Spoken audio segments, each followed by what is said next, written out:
welcome back. I'm so excited that we get to be together again today.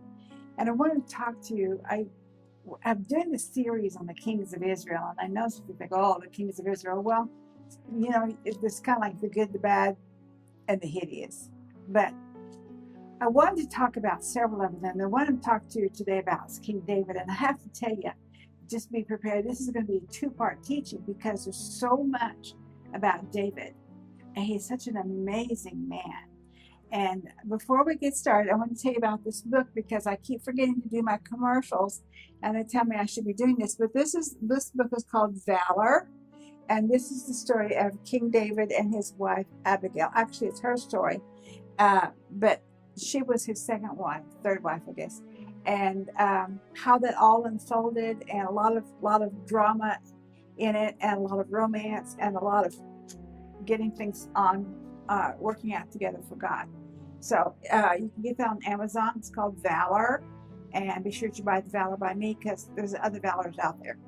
So King David, he was a little guy, but he was a big king, and he came along. He was Israel's second king.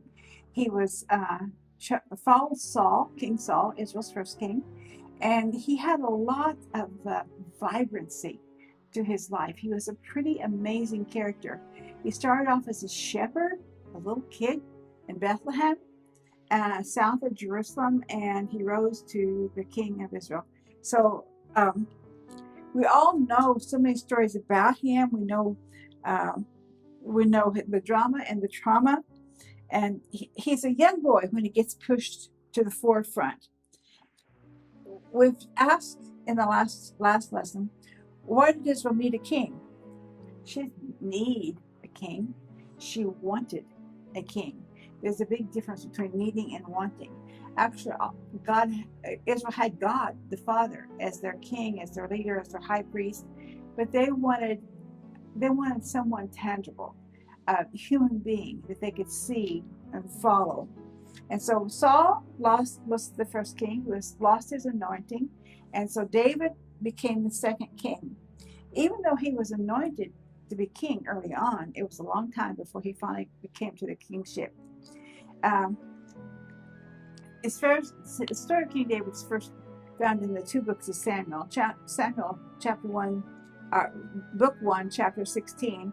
Right after the negative decree towards Saul and his kingdom, Samuel goes to Bethlehem under the guise of going there to make sacrifices. And what he's going to do is he's actually going to the home of Jesse, of the tribe of Judah, to anoint the next king of Israel. Who is Samuel? Samuel is the prophet of God. He's the last prophet, priest, roaming through Israel like he did. And he's an amazing man. He's old. Right now he's quite elderly. David came to love him dearly. So God said, invite Jesse, go to Bethlehem to make the sacrifice, but invite Jesse to the sacrifice, and I will show you what to do. You will anoint for me the one whom I designate. God designates him. God designated Saul. Saul messed up. That can happen sometimes, It's a sad thing what it does, but it can happen. So Jesse came to the sacrifice, and he brought his sons with him. And Samuel lifted Eliab, his oldest son, and he's tall, he's good looking, and very masculine, warrior-like. And he thought, this is the king. This is the king. And God said, don't look on the outward appearance, look on the inner appearance. So Jesse goes down. Samuel goes down. Jesse had 8 sons. 7 of them are there. David didn't go. David's out in the shepherd fields. So Jesse goes down, clickety, clickety, clickety, click, to all the sons, and none of them, God didn't say yes to any of them. And so finally, Samuel looks at Jesse and says, are these all your boys? And Jesse said, no. The youngest one, David, he's at home with the shepherds in the shepherd field. And so Samuel said to him, will you call for him? Have him come, because we're not going to sit down to eat until he comes. So David comes. He was not big. He was a boy still. And he had a ruddy complexion, beautiful eyes, He was handsome in appearance, but he was small in stature. But he was God's chosen man to play this part, to be one of the greatest kings Israel ever knew.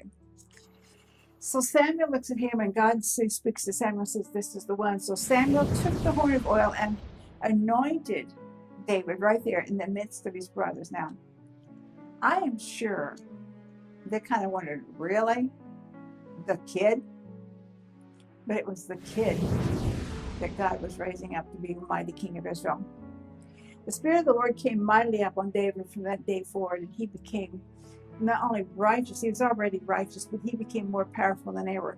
As soon as the anointing was over with, then Samuel left for Ramah, where he lived. And it was dangerous for him to be in Bethlehem. It was dangerous for him to be doing the anointing for David.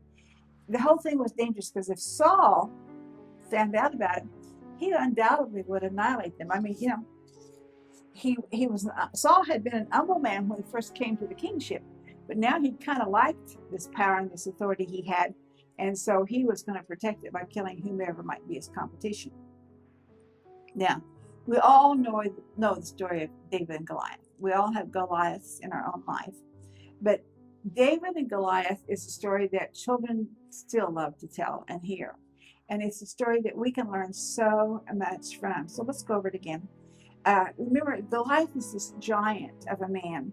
He was 6 cubits and a span tall, which, according to my calculations, about 9 feet 9 inches tall. He's about the size of Shaq. He had a bronze helmet on his head. He was clothed with scale armor, which weighed 5,000 shekels of bronze. You know, scale armor is the kind that does like this, and it's protecting like shingles on the roof. He had a bronze javelin that slung between his shoulders, like over here, and the shaft of his spear was like a weaver's beam. If you've ever seen them do weaving, it would be pretty big. The head of his spear weighed 600 shekels of iron, and he had a shield carrier that walked before him. Now imagine that shield carrier had to go to the gym frequently and work out, because that shield would have been pretty heavy just in the size of it. Goliath stood and he taunted the Israel army for 40 days. Now, Israel was down between Jerusalem and Gaza, and there's a valley there, and this is where they are, and in the Elah valley, and Goliath was making his pointed remarks against them and just making fun of him and scaring them all to death. At that time, you know, Israelis were not big, tall people normally. They were smaller in stature, husky, but small. And here you have this 9 foot 9 inch giant, almost 10 foot tall, and he's shouting at you. He's in full armor and he's taunting you. It's kind of scary, you know. Everyone was terrified of Goliath. They were just really frightened. And he was saying, come on, fight me. And they were wanting to have someone fight. The Amalekites, were wanting someone to fight, or Philistines, I should say, were wanting someone to fight Goliath. And it was going to be a winner take all. Well, you know what that meant. Goliath was going to annihilate anybody who came against him, and so Israel would become Philistines. Being the kid brother, David is sent down to the valley of Elah with some food stuff, and his dad sent him there to check on his brothers, who 3 of them were there in the army, and he said, go check on them, see how they're doing, take this food to the captain, blah, blah, blah. And so he goes down there, and he takes the food, and he's watching and talking, and I'm sure he was a pain to the brothers. They thought, oh, here comes the kid again, you know. And so he shows up there, and he's kind of scoping it out, figuring out what's going on. And would you believe he decides he can defeat Goliath? He was maybe 5'3", 5'4" tall, and here's this 9, almost 10 foot tall giant. And David said he could defeat him. Well, now the brothers were ticked off about this. They didn't like it at all. They said, yeah, right, we can just see you doing that. And so somebody took him by the hand and took him to King Saul. Now Saul is over here in his tent, and he's frightened. But David is not frightened. And so when David goes before Saul, Saul says, you're a kid. What did you think you can do this? And he said, hey, out in the shepherd field, my sheep have been attacked by bears and lions. And when that happens, I go after them, and I have killed them and rescued the sheep out of their very mouths. And he said, do you think I could do that and not kill this giant? Well, Saul was pretty desperate. He's willing to try anything. He didn't know what to do. So he talks about, and he decides, okay, the kid's pretty confident. And the kid's saying to him, he said, it is my God, the God of Israel, who will take down this giant. You just watch and see. Well, there's so much strength in David's words that Saul finally decides, okay, he'll let him do it. But then he says, I want you to put on my armor. Saul's tall. He's like a head above anybody else in height. So here he has this armor. It's not as big as Goliath, but it's big armor. And he wants David to wear his armor. Now, David's used being out there with a slingshot, and here he is going to wear this armor, and he puts it on, and he can hardly move. It's so stiff and so big, and he's still a little kid. So he says, no. He said, I'm going to put on the armor of God, and I'm going to go out, and I'm going to kill this giant. And that's what he did. So he goes out there in 1 Samuel 17, verses 45-46. David said to the Philistine, you come against me with a sword and a spear and a javelin, but I come against you in the name of the Lord Almighty, the God of the armies of Israel, whom you have defied. This day the Lord will deliver you into my hands, and I'll strike you down and cut off your head. This very day I will give the carcasses of the Philistine army to the birds and the wild animals, and the whole world will know that there is a God of Israel. Proclaiming the power of his God, David defeated Goliath with one smooth stone and a slingshot, hitting the giant between his eyes with the stone. When the giant crashed to the ground, David grabbed the giant's sword and decapitated him, holding the head up for all to see. The Philistines fled, and David was brought before King Saul. It was at this point that Saul's son Jonathan and David became friends, more like brothers. In a normal situation, Jonathan would have been heir to the throne and the next king. However, he recognized the anointing on David, and he followed through on that. He stripped his own royal robe and placed it on David along with his personal armor, his belt, and his sword. Jonathan was a man of God. Jonathan had the Spirit of God. Jonathan recognized the anointing on David. And Jonathan was not intimidated by the fact that it would be David who would be king. He saw this in his spiritual eyes. He saw it in the spirit realm, and he was not intimidated by it. It was a good thing for him to see that. And so when he did this, when he put his own personal robe, his personal armor, and his personal sword on David, it made a huge statement. Now, I don't know what Saul thought about that maneuver, but he must have looked at that and saw Jonathan accepting David as a future king. Intimidation factor here. So David then goes to where the palace is, and he plays his harp, and he brings peace. He became a member of Saul's entourage, so to speak, and he went out to wherever Saul sent him, and he did Saul's bidding, and David was pleasing to the people of Israel, and they loved him. Remember the songs? Saul's killed his thousands, but David's killed his 10,000s. Well, that was great, and that brought a lot of joy and happiness to the ladies that were singing it, and dancing in the streets and all this stuff. But it didn't bring much joy or happiness to Saul, because he got intimidated by that. It didn't take a whole lot to intimidate Saul, but he was very intimidated by that. And the next day, an evil spirit came from God, came upon Saul, and he raved in the midst of the house while David was playing the harp. Yeah, while David was playing the harp. And a spear was in Saul's hand, and he threw it at David. But David escaped, not once, but twice. I think that'd be kind of a warning that somebody doesn't like you. Saul became afraid of David, and he removed him from his presence. He didn't want him in his entourage anymore. He didn't want him there because he was afraid of him, spiritually afraid of him. And David was prospering in all the ways, for the Lord was with him. And that only means Saul the more jealous. Jealousy is evil. It will destroy every time. There are years of interaction between them that I could list here. However, I would hope that you'd read it for yourself in 1 Samuel.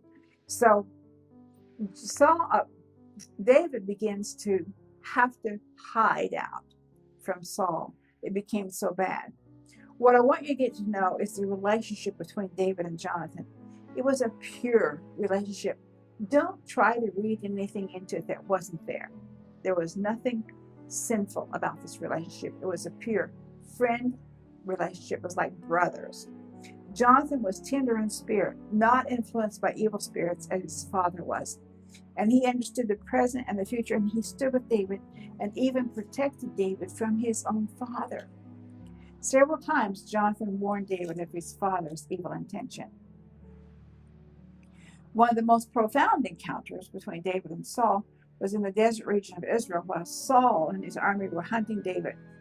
By now, David had abandoned men whom he was developing into an army, and they were hiding in the caves around En-Gedi.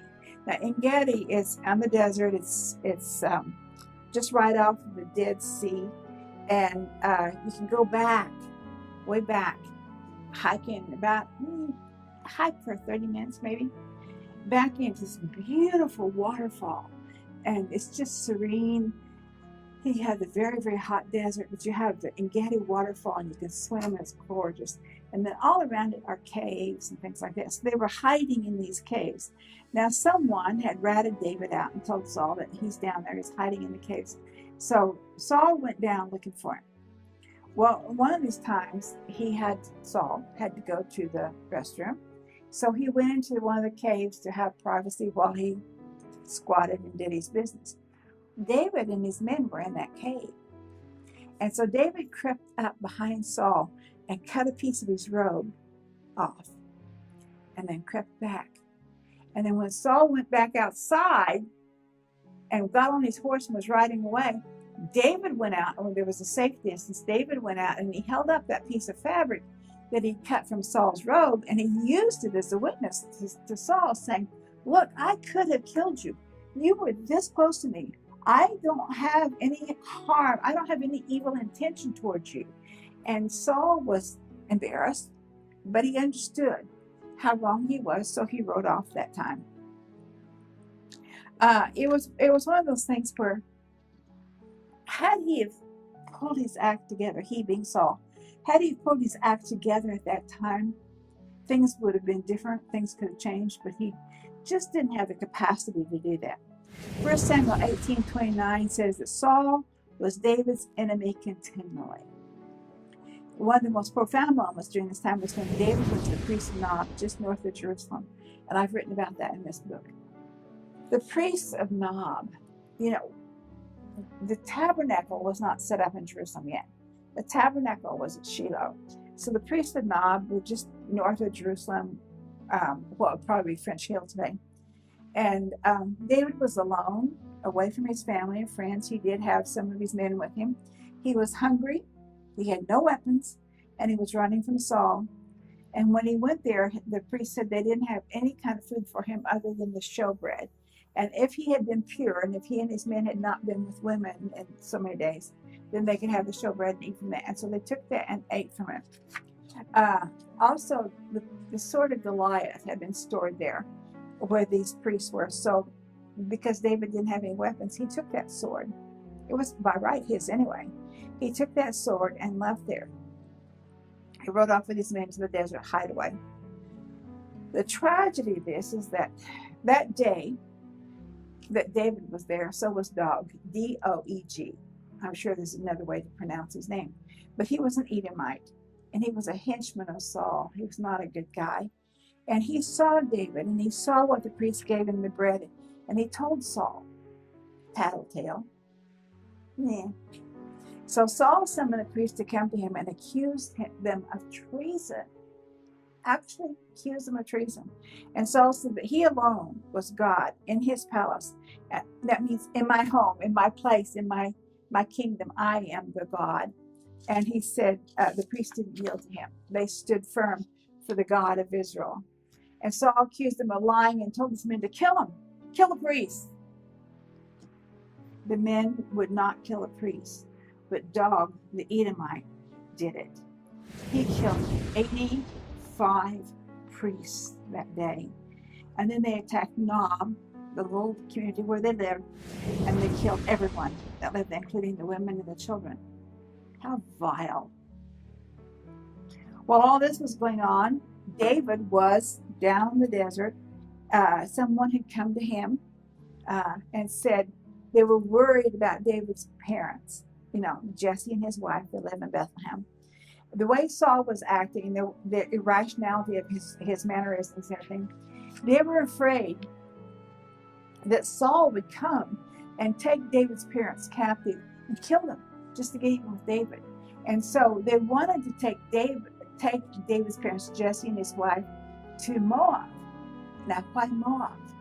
Remember Ruth, the Moabitess? She was his grandmother, and she was from Moab.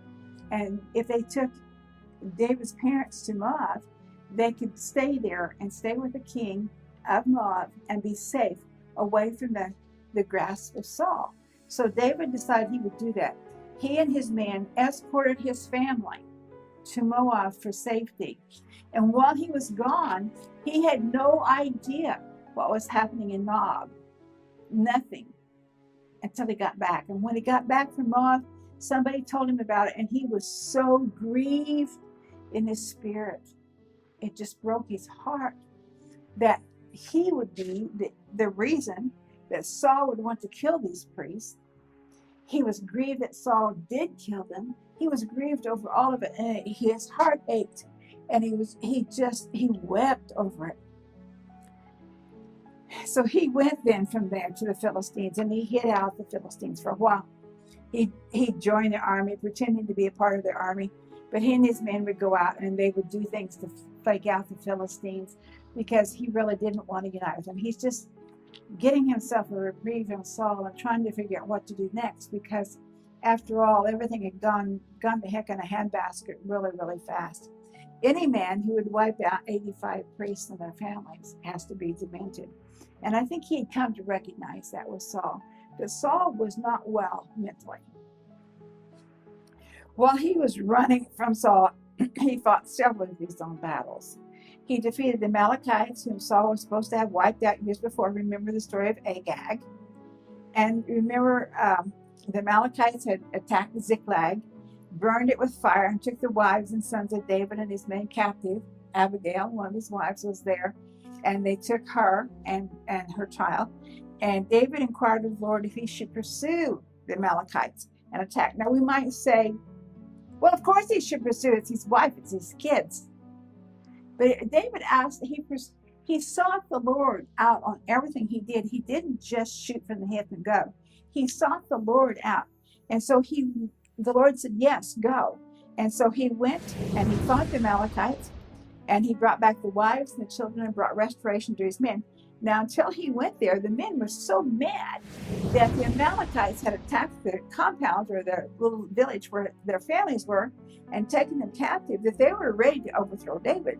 So David had to do something, but he wanted to make sure that the something that he did was in line with God. And God said yes and go. And so he did. He went there. He brought back the families, and he brought back his own wives and children, and they were made whole again. Saul and Jonathan and his two other sons were at war with northern Israel against the Philistines. And those Philistines are showing up everywhere. Things didn't go well, and both Jonathan and Saul were killed. Their bodies were decapitated and hung on the walls at Bet-shean. Now, Bet-shean is just south of Tiberias, the Sea of Galilee. Stones throw like 10, 15 miles. And the bodies were hung there, and David was grieved over the death of Saul. I mean, as much as he ran from Saul, he also recognized that Saul was God's anointed. Even though he had lost the anointing, he still was in the position God had put him in. And he was especially sad that his beloved friend Jonathan was killed as well. And David begins to position himself for the kingship. David inquired of the Lord, asking him if he should go up to one of the cities of Judah. And God said, yes, he should go up, meaning you're moving now into your position of kingship. And David asked which city, and God told him to go to Hebron, one of the holy cities of Israel. You know, this is where the cave at Machpelah is, where Abraham buried Sarah, Isaac buried Rebekah, and Jacob buried Leah. It's one of the holy cities. And so he went there, and he and his wives and men moved to Hebron. The threat of Saul was gone, and the men of Judah came there and anointed him king over the house of Judah. Why not all of Israel? Because, meanwhile, back at the ranch, Saul, one of Saul's other sons, had appointed himself king, Ishbosheth, and he has had himself installed as the king over the northern part of Israel. He was 40 years old, and he served as king for 2 years. And the house of Judah followed David. There was an ongoing civil war between the house of Saul, the king, and David, with David growing stronger and Saul's house diminishing. During the 7 years that David reigned from Hebron, he took several wives and had several children. And in those years, he had 6 wives and 6 sons. Ishbosheth insulted Abner, which was a crucial mistake. And when he did that, Abner took his support just to David. And David said, okay, you can come to me, but bring me Michal. She was my first wife, my first love. Bring her to me. And so Abner took her away from her husband, whom Saul had given her to, and brought her to David. And we're out of time on this, so I'm going to say Shalom, Shalom, Yerushalayim. Be sure to tune in to page 2 of the story of King David, the second king of Israel, and one of Israel's highest and most powerful kings. Thank you so much. Shalom, Shalom, Yerushalayim.